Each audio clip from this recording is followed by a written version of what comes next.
Offbeat કાર્યક્રમમાં આપનું સ્વાગત છે. આપની સાથે હું છું અબરાર અલવી. ઓફબીટમાં આજે વાત કરવી છે સંત કબીરની, તેમની રચનાઓની અને ખાસ કરીને કબીરની સખીઓમાં ભગવાન શ્રી રામની.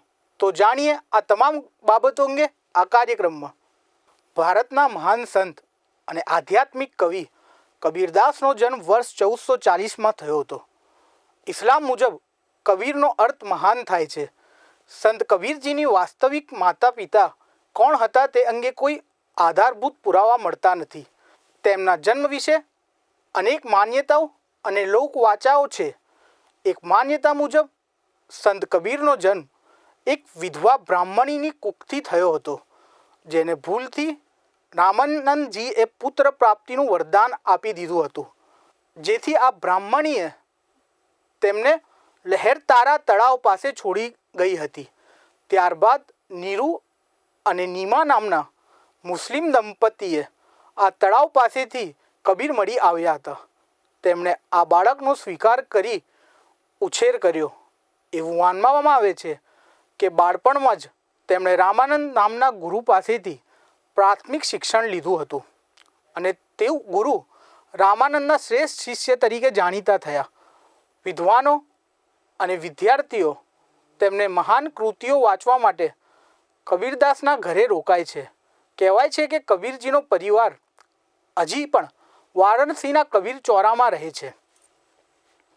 કબીરના ગુરુ વિશે એવી માન્યતા છે કે કબીર યોગ્ય ગુરુની શોધમાં હતા. તેઓ વૈશ્વ સંત આચાર્ય રામાનંદને પોતાનો ગુરુ બનાવવાની ઈચ્છા ધરાવતા હતા, પરંતુ રામાનંદે કબીરને તેમના શિષ્ય તરીકે સ્વીકારવાનો ઇનકાર કર્યો હતો. કબીરે મનમાં નક્કી કરી રાખ્યું હતું કે ભલે ગમે તે થાય, પણ તે સ્વામી રામાનંદને જ પોતાનો ગુરુ બનાવશે. આ માટે કબીરના મનમાં એક વિચાર આવ્યો કે સ્વામી રામાનંદજી સવારે 4 વાગે ગંગામાં સ્નાન કરવામાં જાય છે.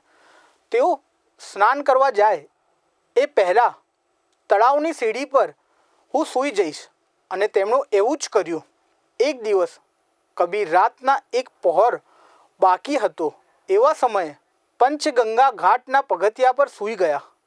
રામાનંદજી ગંગામાં સ્નાન કરવા પગથિયા પર ઉતરતા હતા ત્યારે કબીરના શરીર પર તેમનો પગ પડ્યો અને તરત જ તેના મોઢામાંથી રામ રામ શબ્દ નીકળી ગયો.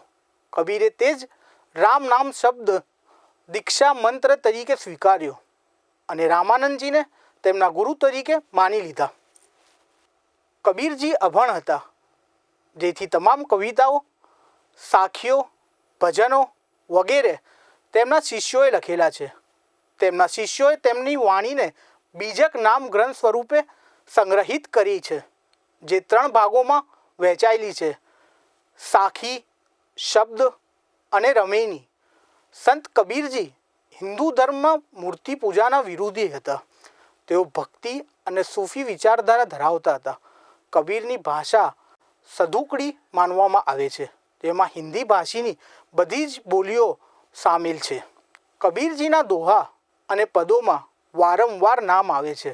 કબીરના રામ નિર્ગુણ છતાં જ કબીર એમની સાથે પ્રેમ સંબંધના જેવા સંબંધની વાત કરે છે. કબીરના મતે રામ અગમ છે, તે સમગ્ર સૃષ્ટિના કણકણમાં વિરાજે છે. કબીર રામની કોઈ ખાસ આકૃતિની કલ્પના નથી કરતા, કારણ કે રૂપ આકૃતિની કલ્પના કરવાથી રામ એક ખાસ ઢાંચામાં બંધાઈ જાય છે, જે કબીરને ક્યારેય ઈચ્છતા નથી. કબીર રામને એક ભિન્ન અને વ્યાપક રૂપમાં જુએ છે. તેઓ નામમાં વિશ્વાસ રાખે છે, રૂપમાં નહીં, કારણ કે ભક્તિ સંવેદનાના સિદ્ધાંતો અનુસાર નામ રૂપ કરતાં મહાન છે. કબીરના મતે ઈશ્વરને નામ, રૂપ, ગુણ, કાળ વગેરે સીમડાઓમાં બાંધી શકાય નહીં. ઈશ્વર સમરસ સીમાઓથી પર છે. ઈશ્વર સર્વત્ર છે. એ જ કબીરના નિર્ગુણ રામ છે. એટલે જ કબીરે રમતા રામ નામ આપ્યું છે. સંત કબીરજીએ હિન્દુ મુસ્લિમ સમાજમાં જોવા મળતી કેટલીક અંધશ્રદ્ધાઓ વિશે ખુલીને વિરોધ કર્યો છે. તેઓ મૂર્તિ પૂજાના ખૂબ વિરોધી હતા. કબીરદાસ પહેલા કવિ છે, પછી સમાજ સુધારક છે. તેમણે તેમના સર્જનમાં સમાજમાં ફેલાયેલી કુરિવાજો અને કુટેવોની આધાર બનાવ્યો. તેમની દરેક કવિતાઓમાં કોઈને કોઈ ગૂઢ સંદેશ આવશ્યક છુપાયેલો રહેતો. કહેવામાં આવે છે કે સૂફી સંત કબીરદાસે લખનૌથી 240 કિલોમીટર દૂર મગહર નામનું સ્થળ પોતાના મૃત્યુ માટે જાતે પસંદ કર્યું.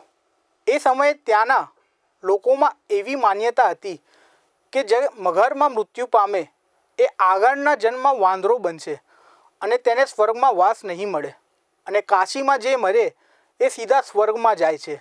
સંત કબીર આ લોકોની માન્યતાને દૂર કરવા માંગતા હતા. આથી તેમણે તેમના અંતિમ દિવસોમાં કાશી છોડી મગહરમાં નિવાસ કર્યો. તેમના અંતિમ સંસ્કાર માટે હિન્દુ અને મુસ્લિમ ધર્મના લોકોમાં એકબીજા સાથે ઘર્ષણ થયું હતું. પરંતુ જ્યારે કબીરના દેહ પર ઓઢેલી ચાદરને જ્યારે દૂર કરીને જોયું તો માત્ર ફૂલો પડેલા જોવા મળે છે. પરંતુ કબીરજીનો દેહ અદૃશ્ય થઈ જાય છે અને ત્યાં માત્ર ફૂલો મળે છે, જે ફૂલો બંને સમુદાયના લોકોએ એકબીજામાં વહેંચી લીધા હતા અને પછી પોતાના ધર્મ અનુસાર કબીરજીના અંતિમ સંસ્કાર કર્યા હતા. ઓફબીટ કાર્યક્રમમાં આજે બસ આટલું. એક નવા વિષય સાથે ફરી મળીશું. ત્યાં સુધી મને આપજો રજા. નમસ્કાર.